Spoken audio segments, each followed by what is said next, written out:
Hi, Sally Foley-Lewis here again with another amazing conversation about to kick off.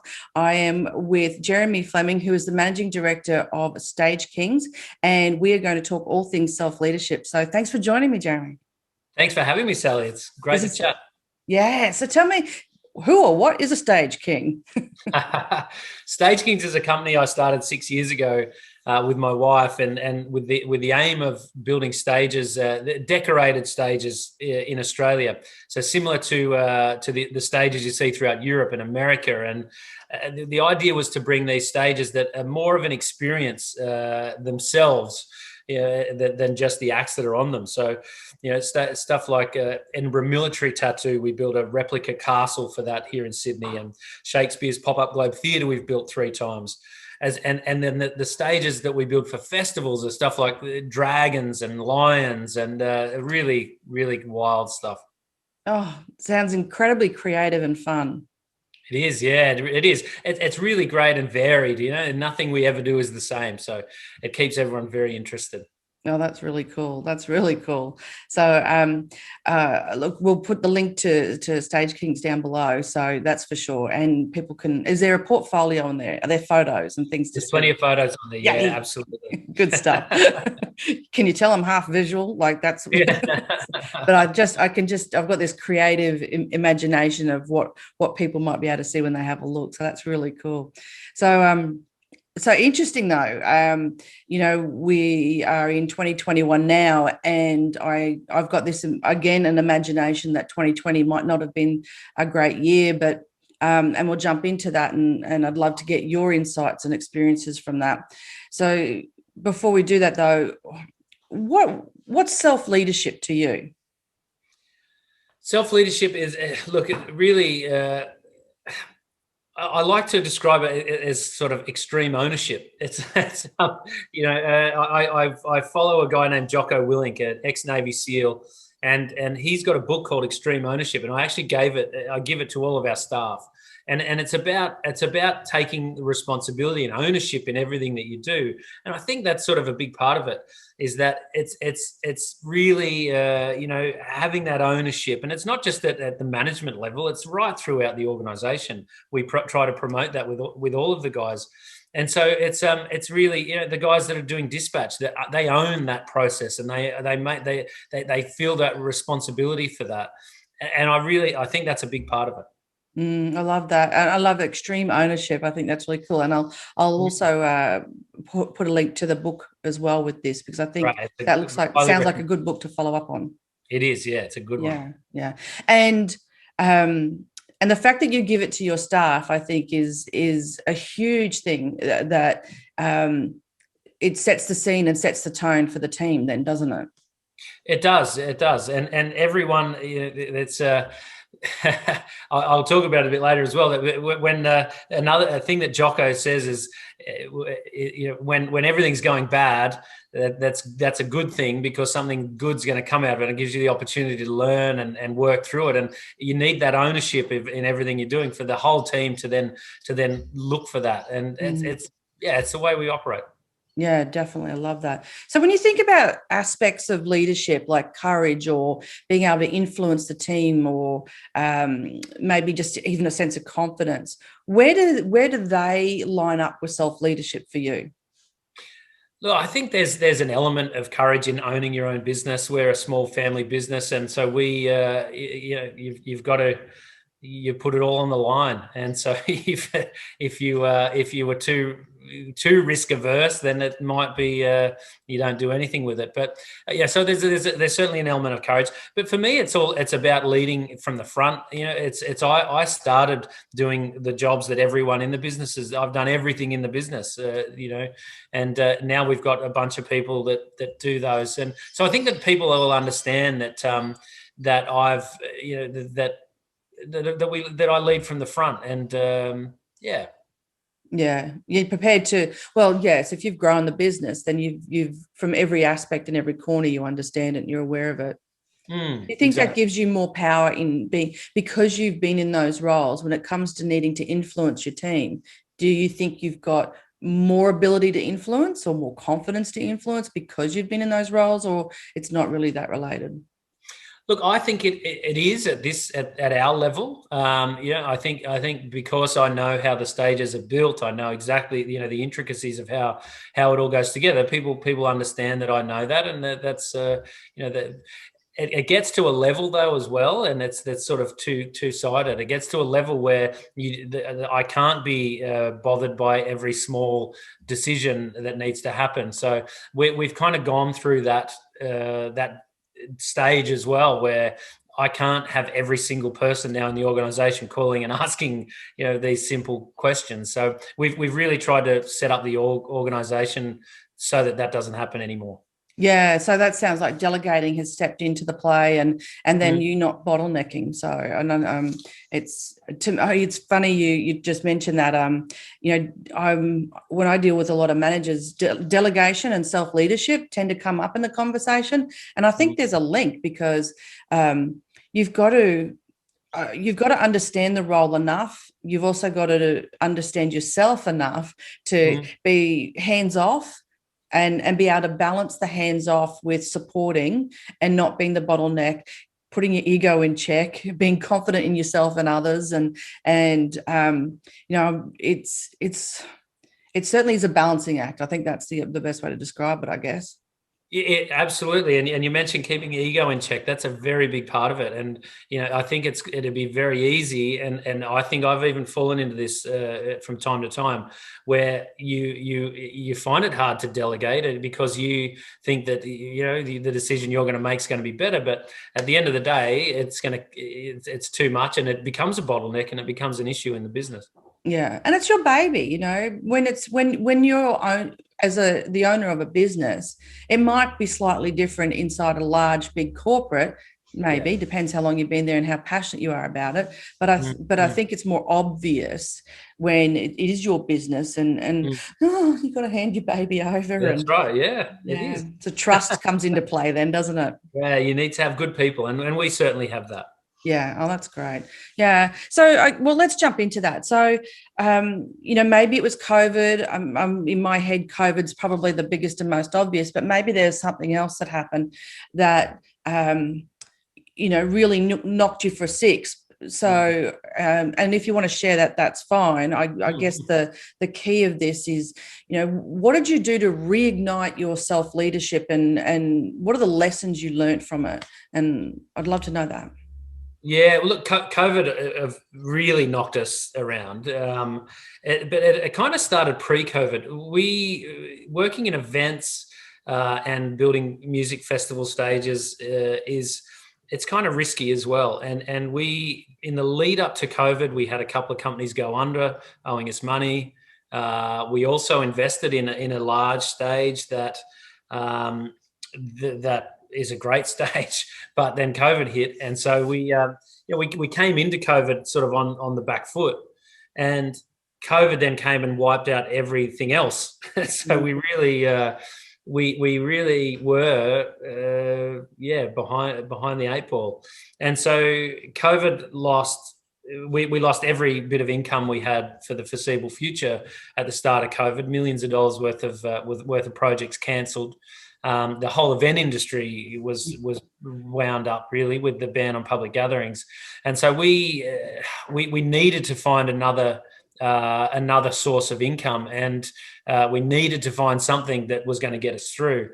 And we never stopped looking at what that might be.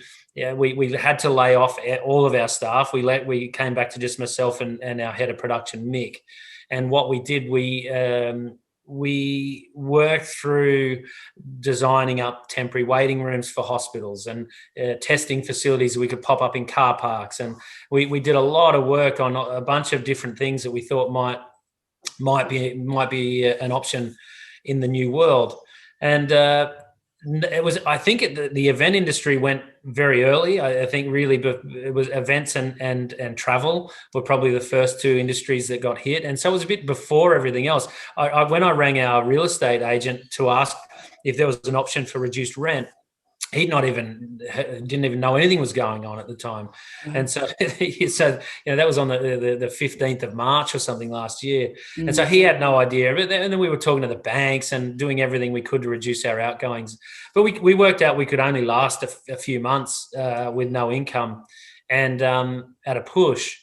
And so we then had this idea of making some furniture. And we again, from talking to people overseas and seeing what other people were doing, and a guy that used to work for us here said, "Oh, you've got a CNC router, and why don't you think about something along the lines of furniture?" Lucky for us, Mick, our head of production, designs furniture for himself, and he's made furniture in his house for a long time. And so I called him on Sunday morning. We'd let our staff go on Friday afternoon. I called him on Sunday morning, and I said, "What do you think about making a desk?" And he got straight to it and designed up this desk. We'd seen that whole industries were just starting to work from home, and there was no desks available. Officeworks was sold out, and everyone else, anything from China was taking 18 to 20 weeks lead time. And so we designed up this desk, and that's what we started to do, and that's what has got us through.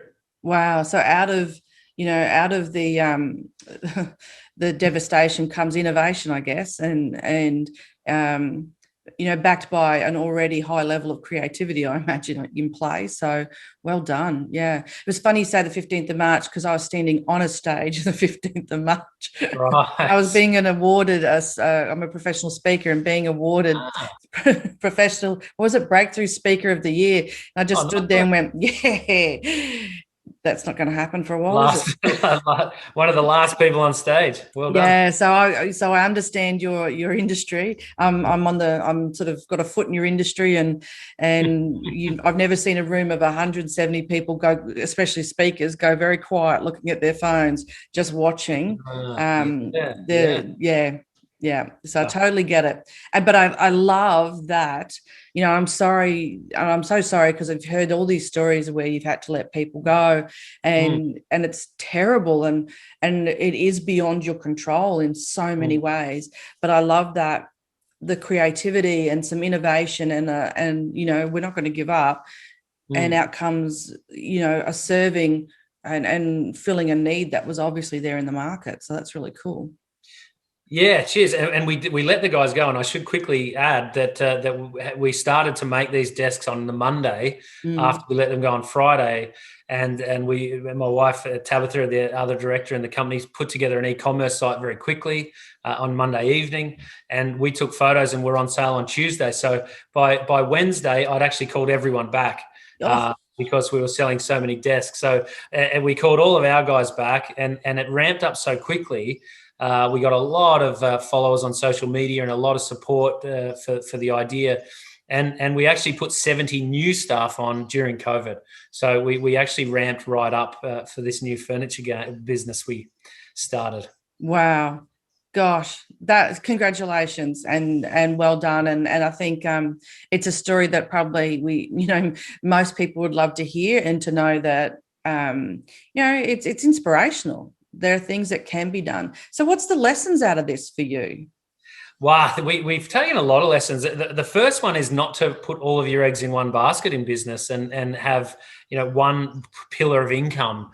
And if that pillar gets taken away, it's there's trouble. So we've really learned that we need to have multiple pillars of income. And so now we've got Stagekings workers coming back, which is great.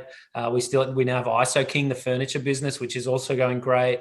Yeah, we're looking at other things in rental and production rental. And so we want to try and really have commercial fit outs as well. We're doing a lot of stuff that's come off the back of that furniture business that we started. So we're sort of looking to 5 or 6 different pillars of income to really prop the business up moving forward. And COVID's actually helped us to do that really, really well.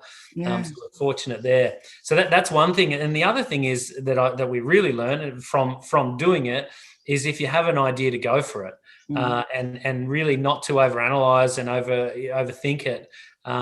So many people have said, we had an idea, we did it, and never did anything with it. But we had an idea, we moved on it, and in 48 hours, that idea was reality, and gaining a lot of traction. So we made mistakes. We did a lot of things. We left money on the table. We did things an expensive way to start with, because we just really, the key was to get started and learn along the way. Yeah. And I think I don't want to brush past that, because I think that's one of the things that happens, is that they don't start. And so, to start is the absolute key. And you don't know that what you're doing necessarily is the most expensive. And you don't know that what you're doing is the hardest, because if you don't start, you'll never learn that. And so you've actually got to go that way. And I think sometimes, I don't think there's any value necessarily in giving anyone a hard time about it either, once you've learned it, because that's the lesson you had to learn. That's exactly it. And a few people have asked me along the way, what would you do differently? And I wouldn't do anything differently, because we wouldn't have learned and got where we are if we had done that. We called in all these, the additional staff we put on were all out of work event crew, because the industry had been hit really hard. We actually went out and said to any event workers that wanted to come and help us sand and package and deliver this new furniture, to come and give us a hand.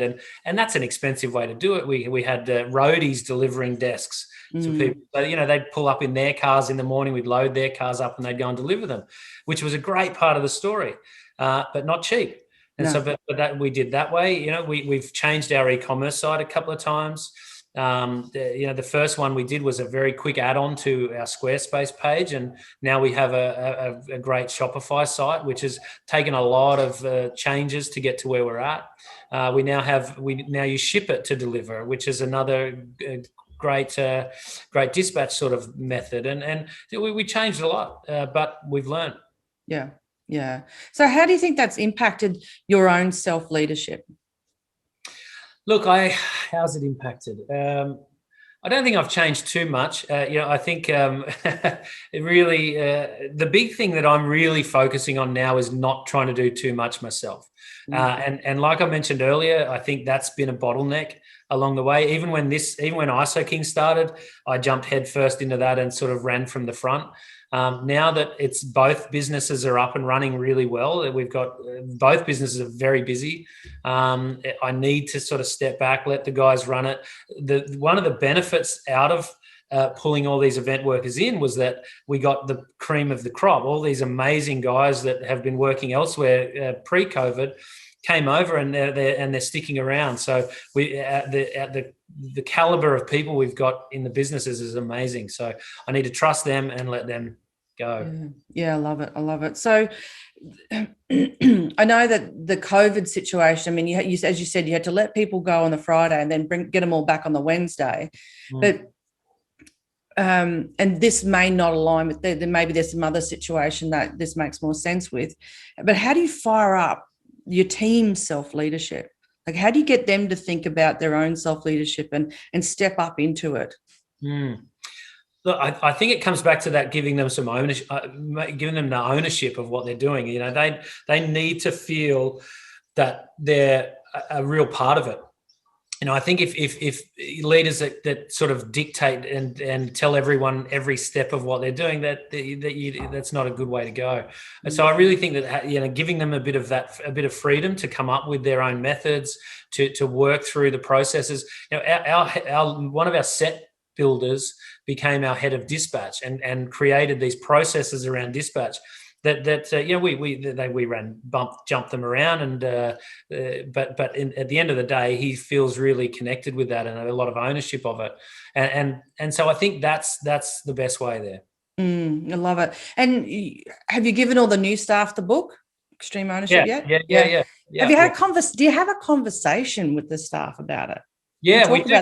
We talk about it quite often, and there's a lot of videos around Jocko's methods and this extreme ownership. So, and we watch these videos quite often. The good video that I mentioned earlier, we were watching that video every week or so in the office, and then when COVID hit, the reaction from some of the guys was, global pandemic, good. What are we going to do to get through it? So it's really, it's a great mindset. Yeah, it's a reframe, isn't it? Total reframe. What a Yeah. what an absolute gift. So that's amazing. Yeah. Can I come join your team? So what's one thing you wish you knew about self-leadership before you stepped into your first leadership role? I think again, just that you can't do it all. And from early stages, try and delegate, put people into to manage that. I guess I've said it before. I've been guilty of trying to do too much, which I've really been working on. And so I guess that's it. Is that to put people in and delegate early. Yeah, I love it. Thank you, Jeremy. Yeah. So, any final words before we wrap up our self-leadership chat? Look, no, not really. I get the big thing is that. To run with your ideas. That's done. What's the saying? My wife says, "Done is better than perfect." Yes. Yeah. Yeah.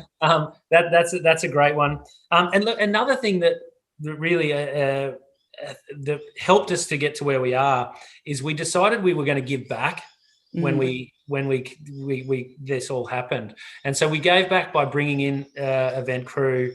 We also donated a portion of everything we made to charity to Support Act, who's looking after the event industry. And at the start of a pandemic, when we were due to lose everything, and this was a brand new business, the first thing we thought of was what we can give back. And what that's done, though, is it's really it's given us this community around us of supporters, and it's the best thing we could have ever done. So yeah. So Support Act, they're the ones that have got I lost my gig.